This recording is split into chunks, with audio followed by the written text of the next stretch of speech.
Did you grow up in a family where voting was important? I did. My parents were both union members. They're both quote unquote Kennedy Democrats. They were LULACers. They were not particularly ideological, but they believed in engaging and getting involved. And they set a good example for us. I mean, they're still alive. Fortunately. And voting was always important. They led by example. They never said voting was important, but they were active. They were active. They were active union members. They were active LULACers. They were active community. So they were engaged in the PTA and the Little League, and they led us by example. And they were, although they weren't formally educated, they were well read.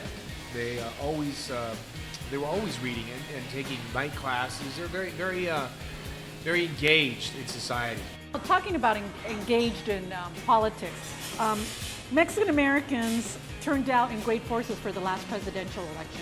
What difference did we make in terms of getting Obama elected, or how significant was that? Well, I remember about 3 years before the election, we put out some predictions of what we thought the Latino vote could grow to across the country.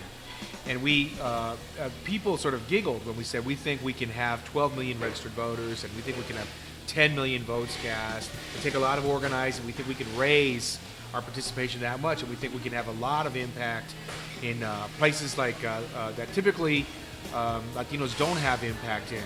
Places like Arizona, Colorado, North Carolina, Georgia, Nevada, where usually non-Latino candidates preferred by non-Latinos win, and our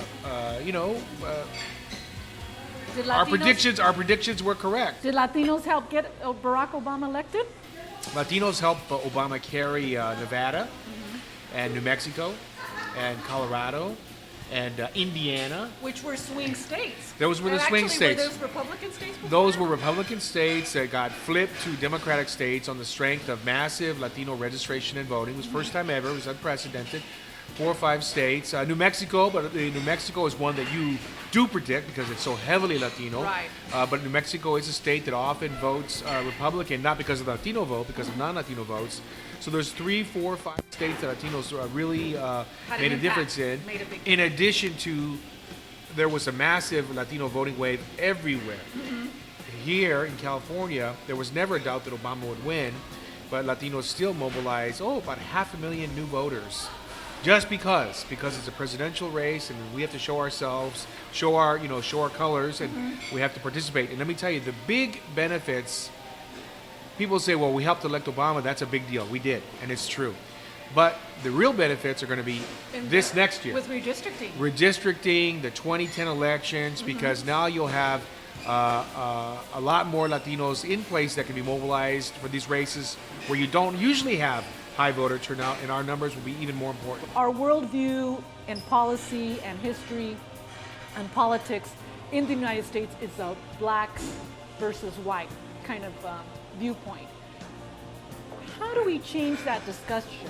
How do we become a part of the conversation? How do we even show that we exist and that our concerns are different, unique, and valid? Well, here in California, that's certainly not the case, right? Because of a majority. Because our numbers have been big for our generation now, and we've always have had history here. This used to be Mexico, but the media is East Coast based, and they have a different view of the country.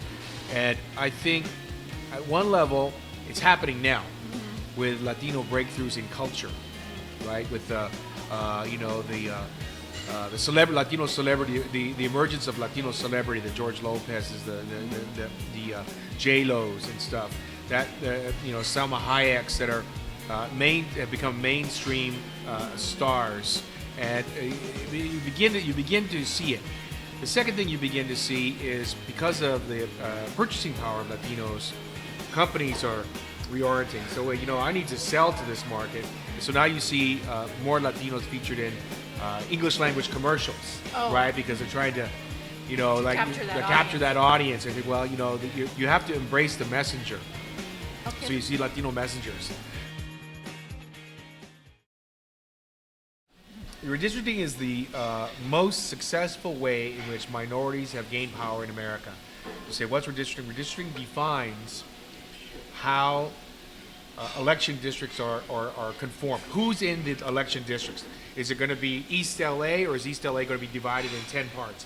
If it's East LA, then a Latino's going to win. If East LA is divided in 10 parts, then somebody else is going to win. And so that exercise happens every 10 years. Because of the census. Because of the census, and that's right. redistricting is about drawing lines for congressional seats, for local government seats, for assembly seats. That's correct. Supervisor, city council. And who votes in those particular districts. Who lives in those districts determines who votes determines who wins. And, you know, the American voter will pay attention in a presidential race or a governor's race. But in terms of below that, who knows your state assemblyman?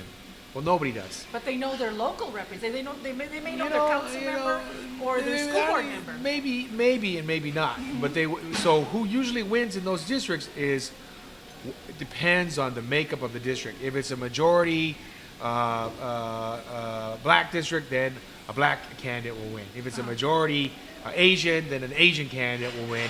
And the voters, you know, who knows who the judge candidates are? Nobody knows. Yeah, nobody knows those. You know, is it a woman? Are you a feminist? Okay, I'm gonna vote for the woman. Is it a Latino, Spanish? Okay, I'm gonna vote for that. And that's the way most of these districts are. So, how you draw those lines to determine who's in those districts, what populations are in those districts, is fundamentally important. It was great having you here today. I appreciate you coming out here and having some food with us and cooking and talking about Southwest voter registration and the importance of voting. It is the American way. It's the most democratic thing that we can do, and it's important for people to get out and vote.